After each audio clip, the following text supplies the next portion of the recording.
అనుకున్న వాళ్ళు ఎవరైనా ఈ ప్రాంగణంకి వచ్చి మనం అందరం బ్లాక్ షర్ట్లో బాబాసాహెబ్కు సెల్యూట్ చేసి 5 ప్రమాణాలు చేసి నేను వ్యభిచారం చేయను, నేను దొంగతనం చేయను, నేను మద్యం సేవించను, నేను జీవహింస చేయను, నేను అబద్ధం ఆడను అనేటువంటి పంచశీల 5 ప్రమాణాలను మనం ఇక్కడ చేసి భారత రాజ్యాంగ పీఠికను చదివి ఇక్కడ నుంచి పంచశీల కండువాలు మెడకు వేసుకొని చేతిలో బాబాసాహెబ్ ఫోటో పట్టుకొని చక్కగా ఇద్దరు వెనకాల ఇద్దరం ఏ చిన్న ట్రాఫిక్ సైకిల్ మీద పోయేటోళ్ళకు కూడా అడ్డంకి కాకుండా చివరి నుంచి మనం వెళ్ళిపోయి చిన్న అంబేద్కర్ విగ్రహం దగ్గర పూలు పెట్టి అక్కడికి తీసుకొచ్చే ఉప్మా వాటర్ తీసుకొని మనం వెళ్ళిపోతాం. ఇది ప్రోగ్రాం. మామూలుగానే నల్ల చొక్కాలు అనగానే ఏదైనా నిరసన కార్యక్రమమేమో అనేటువంటి అపోహలో భ్రమలో చాలామంది ఉంటారు. బాబాసాహెబ్ మా మహానుభావుడి పుట్టినరోజుకి నిరసన చేయడమే ఉంటుంది, ధూమ్ధామ్ చేయడమే ఉంటుంది. నిజమా కాదా? ఆయన ఇచ్చిన అవకాశాలతో చదివి ఉద్యోగస్తులై ఆయన చూపిన మార్గంలో pay back to the society, తిరిగి సమాజానికి తన సంపదని, తన సమయాన్ని, తమ జ్ఞానాన్ని ఇవ్వడానికి మన మధ్యలో ఇంతమంది వచ్చి ఉన్నారు. ఇంకా చాలామంది ఉద్యోగస్తులు వస్తున్నారు. కానీ మామూలుగానే ఉద్యోగస్తులకి ఒక టైం షెడ్యూల్ ప్రకారం వాళ్ళ బాడీ నిర్మాణం అయి ఉంటుంది.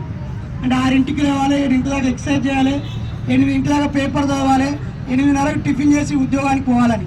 కానీ 6ంటికి రావాలంటే 100 మంది వస్తారనుకుంటే వీళ్ళే వచ్చిన వాళ్ళకి ఫస్ట్ చప్పట్లతో అభినందనలు తెలియజేద్దాం. మరి 10 గంటలకి ఇంకో చోట బాబాసాహెబ్ విగ్రహం కార్యక్రమానికి కాసిం సార్ వెళ్తూ ఉంటారు.